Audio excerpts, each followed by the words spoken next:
بسم الله الرحمن الرحيم إذا جاء نصر الله والفتح ورأيت الناس يدخلون في دين الله أفواجا فسبح بحمد ربك واستغفره إنه كان توابا.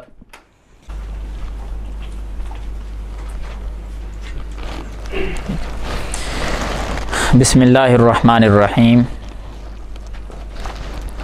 30ویں پارے کی قرآن مجید کے آخر سے ہم 5ویں صورت آج انشاءاللہ العزیز پڑھیں گے. سورۃ النصر. نصر کا معنی ہوتا ہے مدد. بسم اللہ الرحمن الرحیم. اذا جاء نصر اللہ والفتح. اذا جب جاء آ جائے نصر اللہ اللہ کی مدد والفتح اور فتح. جب اللہ کی مدد اور فتح آ جائے. برأیت الناس اور آپ لوگوں کو دیکھیں یدخلون وہ داخل ہو رہے ہیں فی دین اللہ اللہ کے دین میں افواجن فوج در فوج. فسبح بحمد ربک تو آپ اپنے رب کی حمد کے ساتھ تسبیح بیان کریں. واستغفرہ اور اس سے بخشش مانگیں. انہ کان توابا بے شک وہ توبہ کو قبول کرنے والا ہے. یہ ترجمہ میں نے آپ کے سامنے پڑھا ہے. امید ہے کہ آپ کو کچھ نہ کچھ اس کا ذہن میں بیٹھ گیا ہوگا. مزید ہم دوبارہ پڑھتے ہیں تو امید ہے کافی حد تک آپ کو یاد ہو جائے گا. اذا کا کیا معنی کیا ہم نے بھائی؟ جب. جاء نصر اللہ. جاء کا معنی ہاں اذا جاء نصر اللہ ہاں نصر اللہ اللہ کی مدد والفتح اور فتح. جب اللہ کی مدد اور فتح آ جائے. اس فتح سے کیا مراد ہے؟ دیکھیں اللہ کی مدد آ جائے اور فتح آ جائے. کون سی فتح اللہ تعالیٰ کہہ رہے ہیں؟ اس سے کیا مراد ہے یہ یاد رکھیں، آپ نوٹ کر لیں. اس فتح سے مراد فتح مکہ ہے. اس جو فتح لفظ استعمال ہوا ہے اس فتح سے کون سی فتح مراد ہے؟ فتح مکہ. یعنی جب مکہ فتح ہوا تھا اللہ تعالیٰ نے نبی صلی اللہ علیہ وسلم کے فتح کرنے کا موقع دیا. تو آپ صلی اللہ علیہ وسلم جب گئے مکہ کے اندر، مدینہ پہلے ہجرت کر کے گئے تھے، مدینہ سے 8 ہجری میں جب مکہ آئے تو اللہ تعالیٰ نے فتح عطا فرمائی. تو یہ وہ فتح ہے، فتح مکہ. 2-3 باتیں اس میں اور بھی آپ ایڈ کر لیں. فتح مکہ یہ کس دور کی بات ہے؟ پہلے میں بتا بھی چکا ہوں ابھی. 8 ہجری یعنی نبی صلی اللہ علیہ وسلم مکہ چھوڑ کر جب مدینہ جا چکے تھے تو تقریباً 8 سال گزر گئے تھے. آپ صلی اللہ علیہ وسلم کے دنیا سے رخصت ہونے سے تقریباً 2.5 سال پہلے کا واقعہ ہے. یہ رمضان کا مہینہ تھا. مہینہ کون سا؟ رمضان کا. جو آپ صلی اللہ علیہ وسلم کے ساتھ لشکر تھا، یعنی مسلمانوں کی جماعت جو لشکر لے کر آپ جہاد کے لیے نکلے مکہ کو فتح کرنے کے لیے، روزہ رکھ کر رمضان المبارک کے مہینے میں 10,000 کا لشکر لے کر اللہ کے رسول صلی اللہ علیہ وسلم نکلے تھے. صحابہ اکرام کی جو تعداد تھی آپ کے ساتھ وہ کتنی تھی؟ 10,000. اس کا تذکرہ اللہ تعالیٰ یہاں کر رہے ہیں کہ جب اللہ کی مدد آ جائے اور فتح بھی آ جائے. فتح مکہ 10,000 کا لشکر لے کر روزہ رہ کر رمضان کے مہینے میں آپ صلی اللہ علیہ وسلم مدینے سے نکلے مکہ کی طرف تاکہ مکہ کو فتح کر لیا جائے. اور بہت سارے لوگ مکہ کے ارد گرد جو رہنے والے تھے، قبیلے تھے، ان میں سے کثیر تعداد ان لوگوں کی تھی جو اس انتظار میں بیٹھے تھے کہ اگر یہ نبی صلی اللہ علیہ وسلم مکہ کو فتح کر جاتا ہے تو پھر یہ سچا نبی ہوگا. اگر مکہ کو یہ فتح نہ کر سکا، کافر غالب آ گئے، مسلمان مغلوب ہو گئے، تو پھر یہ نبی سچا نہیں ہے. وہ اس انتظار میں تھے کہ دیکھتے ہیں کیا بنتا ہے، جو ہوگا پھر ہم اس کے ساتھ ہو جائیں گے۔ اگر مکہ یہ فتح کر گئے تو ہم کلمہ پڑھ کے مسلمان ہو جائیں گے، پھر واقعی سچا نبی ہوگا۔ تو جب مکہ فتح ہو گیا، پھر اگلی آیت وَرَأَيْتَ النَّاسَ يَدْخُلُونَ فِي دِينِ اللَّهِ أَفْوَاجًا، اے نبی جب تو لوگوں کو دیکھے کہ وہ دین میں داخل ہو رہے ہیں فوج در فوج، تو پھر جب مکہ فتح ہوا تو فوجیں ہی مسلمان ہونے لگ گئی تھی، پوری فوج، پورا قبیلہ، علاقہ، خاندانوں کے خاندان، کیونکہ وہ تو اس انتظار میں بیٹھے تھے۔ جب مکہ فتح ہو گیا ان کو پتہ چل گیا کہ واقعہ ہی یہ نبی صلی اللہ علیہ وسلم اللہ کے سچے رسول ہیں، تو پھر سارے ہی اسلام میں داخل ہونا شروع ہو گئے، اور کوئی چارہ کار ہی نہیں تھا نا، اسلام میں داخل ہو کر ہی بچ سکتے تھے، اور تو ذریعہ کوئی نہیں تھا۔ جو اسلام میں داخل نہیں ہوگا مسلمان نہیں چھوڑیں گے اسے، علاقہ مسلمانوں کا ہو گیا سارا، کوئی بھاگ گیا وہاں سے، وہ بھی پھر آ کر مسلمان ہو گئے۔ تو اس کا تذکرہ ان آیات کے اندر اللہ تعالیٰ کر رہے ہیں۔ تو جب یہ باتیں ہو جائیں، ایسے معاملہ بن جائے، تو پھر اللہ تعالیٰ اگلا پیغام بھی دے رہے ہیں کہ اے نبی صلی اللہ علیہ وسلم فسبح بحمد ربک، تو پھر آپ اللہ کی حمد کے ساتھ تسبیح بیان کریں، واستغفرہ، اور اس سے استغفار کریں، انہ کان توابا، بے شک وہ توبہ کو قبول کرنے والا ہے۔ یاد ہو جائے گا نا انشاءاللہ جی۔ اب ہماری سابقہ روٹین کے مطابق ایک حدیث مبارکہ اس صورت کے متعلق، ترجمہ آپ نے سن لیا، امید ہے آپ کو یاد بھی ہو گیا ہوگا، تو اب آپ ایک حدیث مبارکہ اس کے مطابق سن لیں سورۃ النصر کے حوالے سے۔ آپ نے پہلے غور سے سننا ہے، پھر آپ نے نشاندہی کرنی کہ یہ ہم نے پڑھا ہے آج۔ امید ہے انشاءاللہ یاد رہے گا، جس طرح آپ کو ترجمہ یاد رہا ہے اس طرح وہ بھی یاد ہو جائے گا۔ صحیح بخاری کے حوالے سے حدیث میں آپ کے سامنے پیش کرتا ہوں، کتاب التفسیر کے اندر ہے۔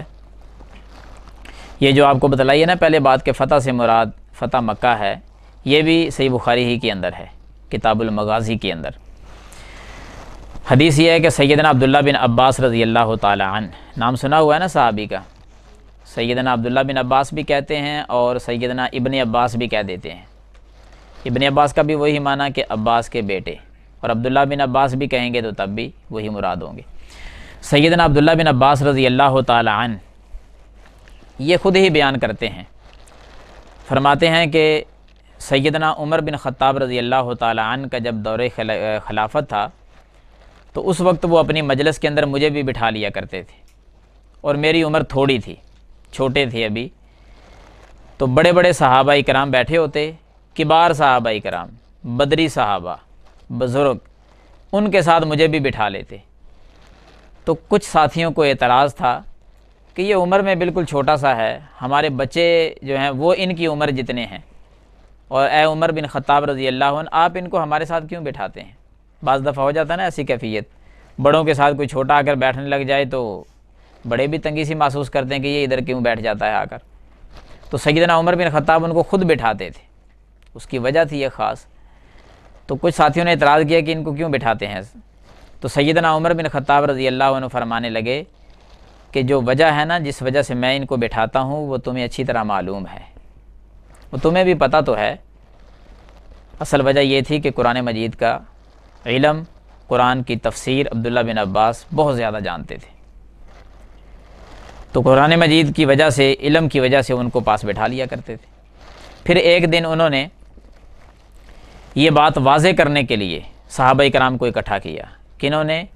سیدنا عمر بن خطاب رضی اللہ تعالیٰ عنہ نے صحابہ کرام کو جمع کر کے نا عبداللہ بن عباس کو بھی بلا کر یہ سورہ مبارکہ پڑھی، اذا جاء نصر اللہ والفتح، یہ آیات پڑھ کر نا سیدنا عمر بن خطاب رضی اللہ تعالیٰ عنہ نے تمام صحابہ سے پوچھا جو وہاں جمع تھے کہ تم بتلاؤ کہ اس صورت کے اندر کیا بیان ہوا ہے۔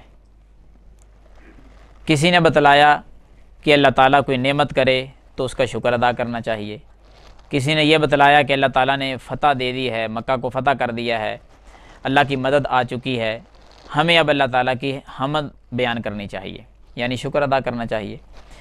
کسی نے کچھ بھی جواب نہیں دیا، خاموش، کوئی جواب نہیں۔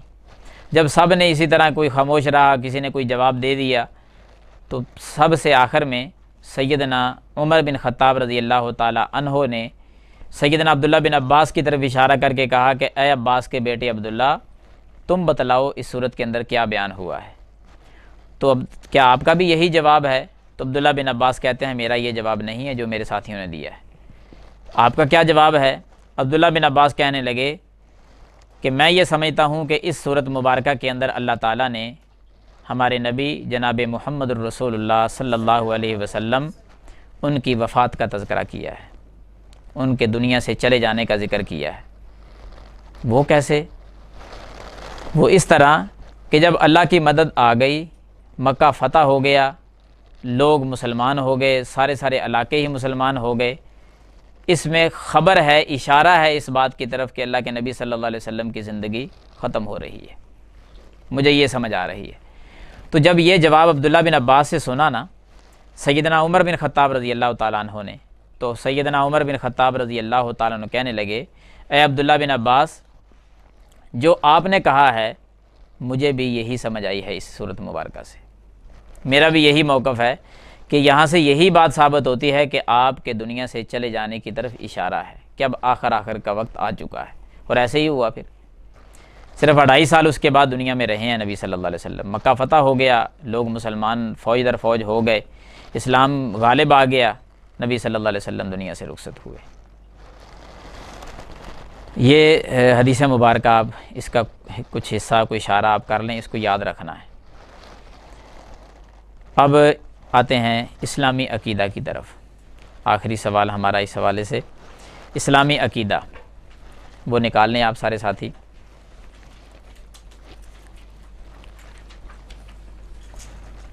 چلتے چلتے ایک بات کا تذکرہ کر دیتے ہیں۔ چلو، سیدنا عبداللہ بن عباس رضی اللہ تعالیٰ عنہ یہ تھوڑی عمر میں قرآن کے مفسر تھے، جیسے آپ نے ابھی سنا ہے۔ تو ایسا کس طرح ہوا ہے؟ یعنی کہ صرف 15 سال عمر تھی عبداللہ بن عباس کی، 15 سال کی عمر میں قرآن کے مفسر تھے، قرآن کی تفسیر کیا کرتے تھے۔ اب 15 سال کی عمر آپ اندازہ لگا لیں، یہ بچے بیٹھے ہیں، 12 سال ہے بچوں کی عمر، کسی کی 15 ہو گئی، کوئی زیادہ عمر کے ہیں۔ 15 سال کی عمر میں بچہ کیا کچھ بھی نہیں جانتا ہوتا، لیکن عبداللہ بن عباس رضی اللہ تعالیٰ عنہ قرآن مجید کے مفسر تھے، تفسیر کیا کرتے تھے، جانتے تھے سارا کچھ۔ وجہ یہ ہے کہ نبی صلی اللہ علیہ وسلم نے ایک موقع پر ان کو دعا دی تھی۔ انہوں نے نبی صلی اللہ علیہ وسلم کے لیے نا وضو کے لیے پانی رکھا تھا۔ ان کی خالہ تھی سیدہ میمونہ رضی اللہ تعالی عنہا، وہ نبی صلی اللہ علیہ وسلم کی زوجہ محترمہ تھی۔ ان کے پاس ایک دن یہ رات ٹھہرے، اپنی خالہ کے پاس، تو صرف اس لیے کہ نبی صلی اللہ علیہ وسلم کے معمولات میں دیکھوں کہ رات کو اٹھ کر عبادت کرتے ہیں، کیسے کرتے ہیں۔ تو آپ صلی اللہ علیہ وسلم اٹھے تو ان کو پتہ تھا کہ رات کو اٹھ کر وضو کرتے ہیں، تو انہوں نے نا رات کے وقت ہی پانی بھر کے رکھ دیا کہ چلو میں نبی صلی اللہ علیہ وسلم کی خدمت کر دیتا ہوں۔ رات کو ہی پانی بھر کے نا برتن میں مشکیزے سے پانی بھرا، وضو کے لیے رکھ دیا کہ جب نبی صلی اللہ علیہ وسلم رات کو اٹھیں گے تو وہ وضو فرما لیں گے۔ آپ صلی اللہ علیہ وسلم معمول کے مطابق اٹھے، دیکھا کہ پہلے تو پانی مشکیزے سے ڈالنا پڑتا تھا، پانی پہلے ہی برتن میں ڈال کے رکھا ہوا ہے، یہ کس نے رکھا ہے؟ سیدہ میمونہ سے پوچھا کہ یہ پانی کس نے رکھا ہے؟ تو سیدہ میمونہ رضی اللہ عنہا فرمانے لگیں کہ جو میرا بھانجا آیا ہوا ہے نا عبداللہ، اس نے رکھا آپ کی خدمت کے لیے کہ پانی پہلے بھر کے رکھ دوں۔ جب یہ سنا نا کہ عبداللہ بھی چھوٹے سے بچے ہیں اور میری خدمت کی ہے، پانی بھر کے رکھا ہے، تو نبی صلی اللہ علیہ وسلم نے وہاں دعا فرمائی تھی اور دعا دی تھی عبداللہ بن عباس کو، بالکل چھوٹے سے بچے تھے اس وقت۔ دعا کیا دی تھی؟ آپ صلی اللہ علیہ وسلم نے فرمایا کہ اللہم علمہ التأویل وفقہہ فی الدین، اے اللہ اس بچے کو قرآن کا علم عطا فرما دے اور اس کو دین کی سمجھ عطا فرما دے۔ اس دعا کی برکت سے پھر وہ 15 سال کی عمر میں پورے قرآن کے مفسر تھے وہ۔ تو سیدنا عمر بن خطاب رضی اللہ تعالی عنہ خیال کیا کرتے تھے کہ جو قرآن کا ماہر ہوگا اس کو مقام دیتے تھے، اس کو اپنے قریب بٹھاتے تھے۔ اور یہی وجہ ہے، صحیح بخاری میں یہ چیز ثابت ہے کہ سیدنا عمر بن خطاب رضی اللہ تعالیٰ عنہ کے دور خلافت کے اندر جتنے بھی ان کے وزیر اور حکومت کے معاملات چلانے والے جتنے بھی لوگ تھے، تمام کے تمام قرآن مجید کے حافظ تھے۔ وہ قرآن کے سارے حافظ تھے، بغیر قرآن کے حافظ کے انہوں نے کوئی بندہ بھی نہیں رکھا تھا، اتنی محبت تھی ان کو قرآن مجید کے ساتھ۔ اسلامی عقیدہ نکالیں جی، یہ ہم پڑھتے ہیں اب۔ اس کا تیسرا سوال آپ نے پڑھا ہوا ہے۔ تیسرا سوال کیا تھا کہ ہم عبادت کیسے کریں گے، اللہ کی عبادت کیسے کریں گے؟ دیکھ لیں اس کو جلدی جلدی آپ نے سنانا ہے پھر یہ.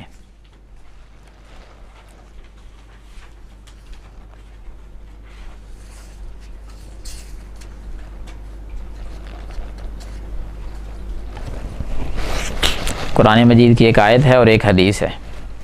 کوشش کریں کہ عربی میں سنا دیں، اگر عربی میں نہیں آتی تو کم از کم اس کا مفہوم اردو ترجمہ یہ آپ نے سنانا ہے. کون بھائی سنا سکتے ہیں؟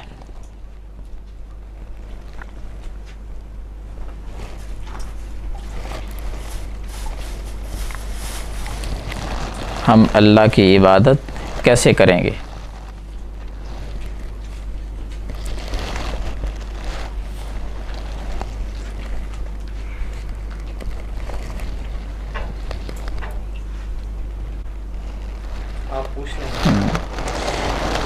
جی طلحہ بھائی آپ بتائیں گے کہ ہم اللہ تعالیٰ کی عبادت کیسے کریں؟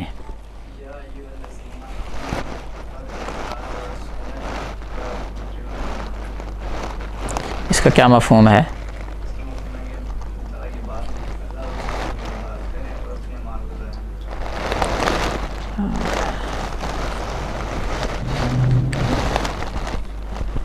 سادہ سا اس کا جواب یوں ہے کہ اللہ کی عبادت جو کرنی ہے وہ کیسے کرنی ہے؟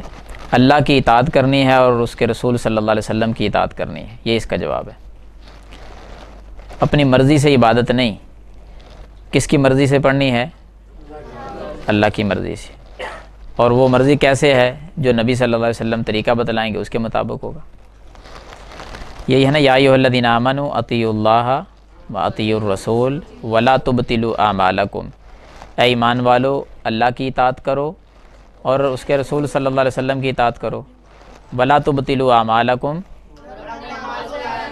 ہاں اپنے اعمال کو ضائع نہ کرو. یہ ضائع کب ہوں گے؟ جب ان کے طریقے سے ہٹ کر کسی اور کا طریقہ اختیار کریں گے، پھر عمل ضائع ہو جائیں گے. نماز پڑھنے کا طریقہ رسول اللہ صلی اللہ علیہ وسلم نے جو بیان کیا ہے اس سے ہٹ کر اگر ہم کوئی طریقہ اپناتے ہیں تو وہ نماز قبول ہی نہیں ہوگی. سجدے کا جو طریقہ، جس طرح ہم سجدہ کرتے ہیں، کوئی بندہ سجدہ ہی اور طرح کرنا شروع کر دے، ہوگا تو وہ بھی سجدہ لیکن وہ قبول نہیں ہوگا، کیونکہ یہ طریقہ نبوی نہیں ہے. سجدہ کرنے کی بجائے بندہ لیٹ جاتا ہے، پہلو کے بل لیٹ جاتا ہے، پاؤں جو ہے وہ پیچھے کو نکال لیتا ہے، کوئی اور طریقہ اختیار کر لے تو وہ سجدہ تو ہوگا ہی نہیں. بے شک اس کو سجدہ کہتے رہیں لیکن وہ سجدہ قبول نہیں ہوگا اللہ کی عدالت میں، کیونکہ وہ سجدہ ہی نہیں ہے، طریقے کے مطابق ہی نہیں ہے. ایسے ہی نماز کا ہر رکن، ہر عمل نبی صلی اللہ علیہ وسلم کے طریقے کے مطابق. ہر عبادت، کیونکہ طریقہ بتانا ہی اللہ کے رسول صلی اللہ علیہ وسلم نے ہے، جو طریقہ وہ ان کا ہے وہی اللہ تعالیٰ کا بیان کردہ ہے. اس کی حدیث میں جو مثال آپ کے اس سوال کے جواب میں آگے دی ہوئی ہے، من عامل عملا لیس علیہ امرنا فہو رد. ایسا عمل، ایسا کام جس بندے نے بھی کیا جس پر ہمارا حکم نہ ہو، وہ عمل کیا ہوگا؟ مردود. وہ عمل قبول ہی نہیں. نبی صلی اللہ علیہ وسلم خود فرما رہے ہیں کہ من عامل عملا، جس بندے نے کوئی ایسا عمل کر لیا، کوئی کام، لیکن کام وہ ایسا ہے کہ لیس علیہ امرنا، ہمارا حکم ہی نہیں ہے اس پر، ہم نے وہ بتایا ہی نہیں کہ آپ ایسے کریں، وہ خود کر رہا ہے اپنی مرضی سے، فہو رد، تو وہ عمل کیا ہوگا؟ وہ مردود ہوگا، وہ کبھی قبول نہیں کیا جائے گا.